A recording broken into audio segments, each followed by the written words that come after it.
Quando um dos protagonistas mais originais e com personalidades do shonen descobre ser uma experiência do vilão,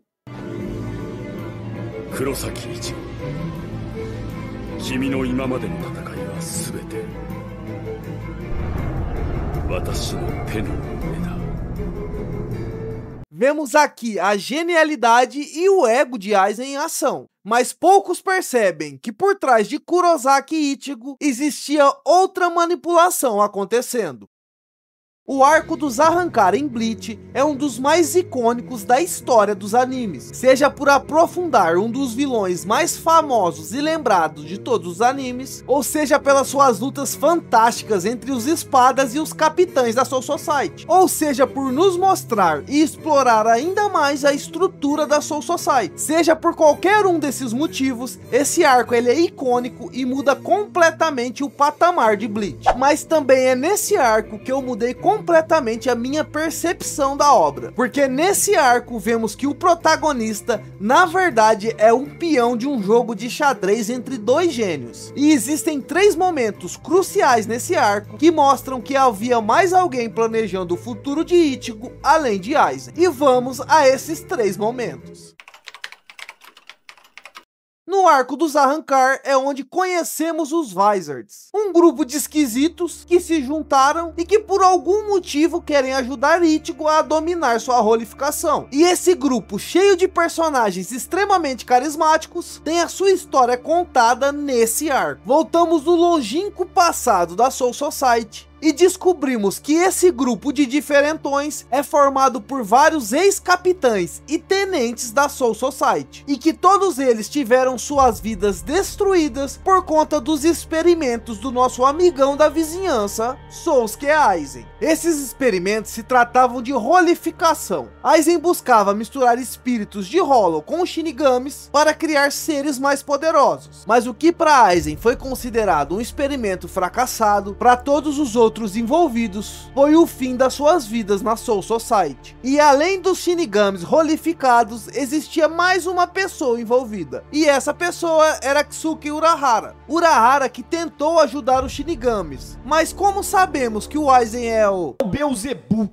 cabeça de morcego, o mochila de criança, ele, o sete pele, o sinteco gelado, o desgraçado reverte a situação e faz com que Urahara seja o culpado por esses experimentos, mantendo assim também o seu teatrinho dentro da Soul Society. Dessa forma, e após esses atos de Aizen, Urahara precisa sair da Soul Society. Além disso, ele precisa ajudar os seus antigos companheiros, que agora estavam passando pela rolificação, e assim surgiram os Vizards. Também é nesse momento que Urahara cria o Hogyoku, um elemento importante não só para ser usado por Aizen no futuro, mas também para mostrar como Urahara é um gênio. Além disso, é nesse momento que vemos a ligação entre os dois. E também vemos que Urahara estava construindo um plano no mundo dos humanos para também ajudar a deter Aizen.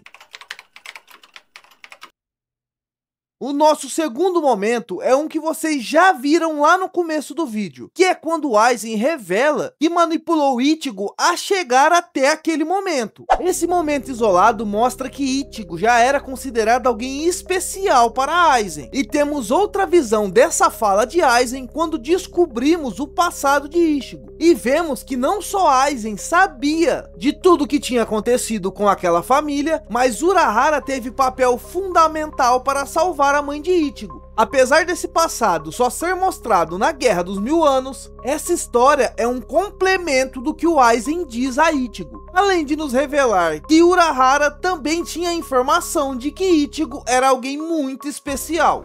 Esse complemento de informação no arco da Guerra dos Mil Anos muda completamente a nossa visão de toda a atuação de Urahara junto a Ichigo. E o nosso próximo momento é uma forma sutil de Kubo nos mostrar como Urahara pensava e agia perante a Ichigo. Nosso terceiro momento ocorre no finalzinho do arco dos Arrancar, após a aparição de Ichigo na sua versão Giga Shed. É lindo, muito bonito. Aqui temos a transformação de Getsuga final de Ichigo e também a batalha final do arco. E é com essa transformação que Ichigo deixa Aizen à beira de um colapso com o Hogyoku. E Urahara, que estava esperando atrás do muro enquanto Ichigo se fudia, finalmente aparece, mostrando que ele sabia que aquela batalha aconteceria e que tinha preparado um encantamento para isso, que parecia não ter feito efeito em Aizen. Mas Urahara estava prevendo que ele se enfraqueceria lutando contra Ichigo e que eventualmente o encantamento selaria a Aizen. E essa cena, assim como a cena de Aizen dizendo que tudo fazia parte do seu plano, é a forma de Kubo mostrar que tudo também fazia parte do plano de Urahara. E essa cena é bem simbólica, porque ali, entre os dois, está justamente Ichigo, que foi o experimento de Aizen e a ferramenta para parar Aizen de Urahara. É muito interessante quando você começa a olhar principalmente esse arco desta forma. Você olha para trás e vê que em vários momentos Urahara realmente estava ajudando Ichigo, porque sabia que Ichigo no futuro o ajudaria. Por exemplo, aquele método de Urahara de conseguir sua Bankai. Não faz sentido ele ter criado um método para isso, já que quando ele chega no mundo humano, ele possivelmente já tinha sua Bankai. Isso para mim é mais uma evidência de que Urahara estava a todo momento esperando Ichigo, porque ele sabia que Ichigo era uma das melhores maneiras de ajudar a parar Aizen. E os dois começam a mexer seus pauzinhos justamente no momento onde descobrem que Ichigo seria alguém muito especial. E se você tá curtindo o vídeo até aqui, não se esqueça de deixar o seu like e se inscrever no canal.